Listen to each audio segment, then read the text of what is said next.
नमस्कार। कैसे हैं आप सभी लोग? आशा करते हैं स्वस्थ होंगे।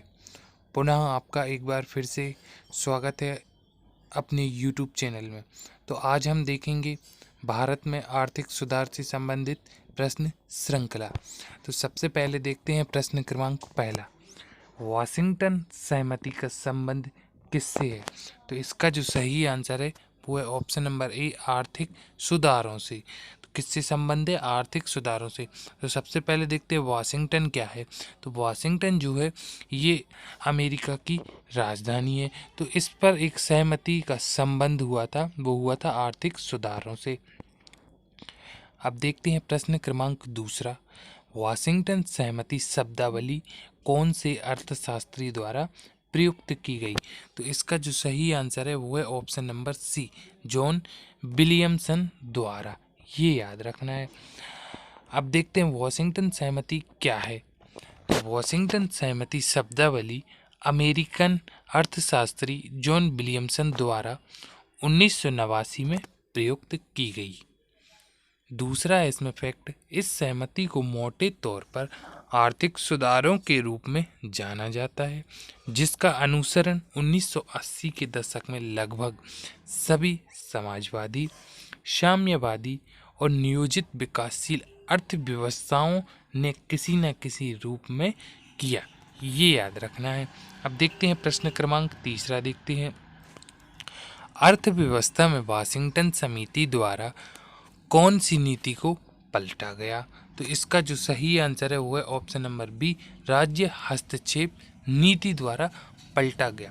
अच्छा, जिसने वीडियो को लाइक नहीं किया है तो उनको चैनल को सब्सक्राइब करके वीडियो को लाइक ज़रूर करना है, जिससे आपको जो है नया वीडियो आसानी से मिल सके। क्योंकि ये जो क्वेश्चन है ये सारे एनसीईआरटी पैटर्न के हैं, मतलब लगभग महत्वपूर्ण प्रश्न श्रृंखला है ये।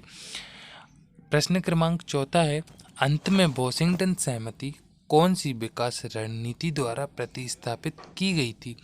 तो इसका जो सही आंसर है वो है ऑप्शन नंबर सी, मिश्रित अर्थव्यवस्था के द्वारा।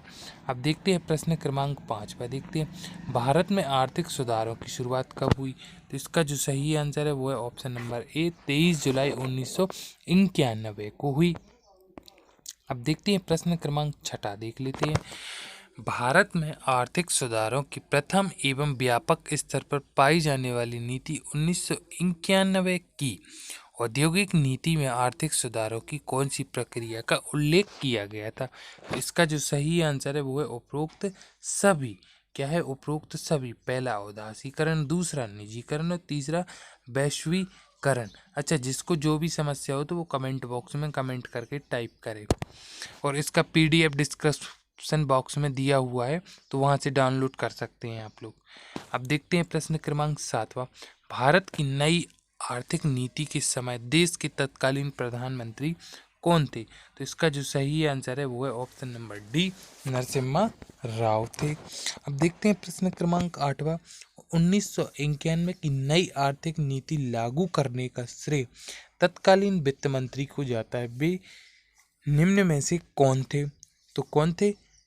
Option number A, Manmohan Singh थे, डॉक्टर मनमोहन सिंह थे। ये याद रखना है। अब देखते हैं प्रश्न क्रमांक 9। किस उद्देश्य आर्थिक सुधार किए गए थे? तो इसका जो सही आंसर है वो है उपरोक्त, मतलब ऑप्शन नंबर डी, ए और बी। तो भुगतान असंतुलन को ठीक करना, राजकोषीय घाटे को कम करना। तो ये थे आर्थिक सुधार जो किए गए थे। अच्छा, इसका पीडीएफ फाइल डिस्क्रिप्शन बॉक्स में दिया हुआ है, तो वहाँ से डाउनलोड कर सकते हैं। प्रश्न क्रमांक 10। वह कौन सी वैश्विक संस्था है जिसने भारत को भुगतान संतुलन के संकट से उभरने में सहायता के बदले उदारीकरण और निजीकरण अपनाने की शर्त रखी थी? तो कौन है? अंतर्राष्ट्रीय मुद्रा कोष।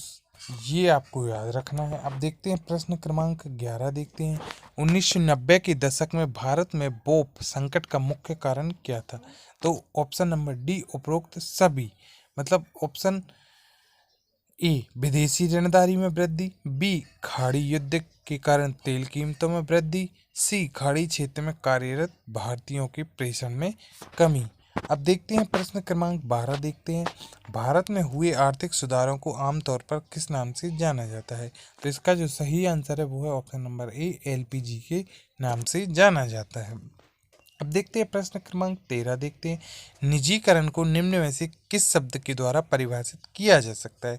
तो इसका जो सही आंसर है वो है ऑप्शन नंबर डी, बी, राष्ट्रीयकरण, विनिवेश और निजी क्षेत्र का विस्तार। अच्छा, विनिवेश क्या है ये आपको कमेंट बॉक्स में टाइप करना है और आपको आंसर बताना है।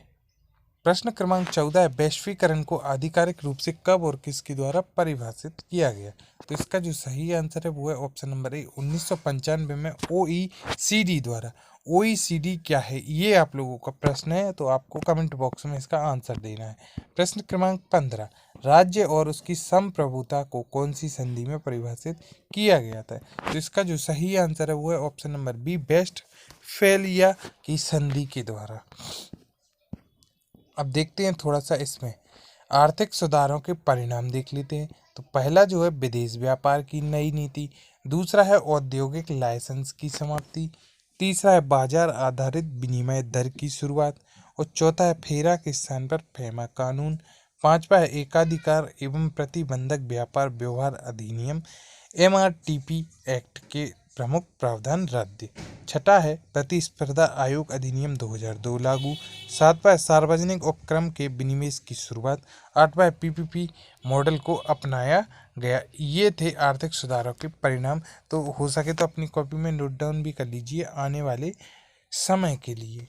तो ये थे कुछ आर्थिक व्यवस्था से संबंधित यानी इकोनॉमी सब्जेक्ट की प्रश्न श्रृंखला। तो इसका पीडीएफ भी डिस्क्रिप्शन बॉक्स में दिया हुआ है और आपको लाइक भी करना है। Thank you for everyone. मिलते हैं नए लेक्चर के साथ।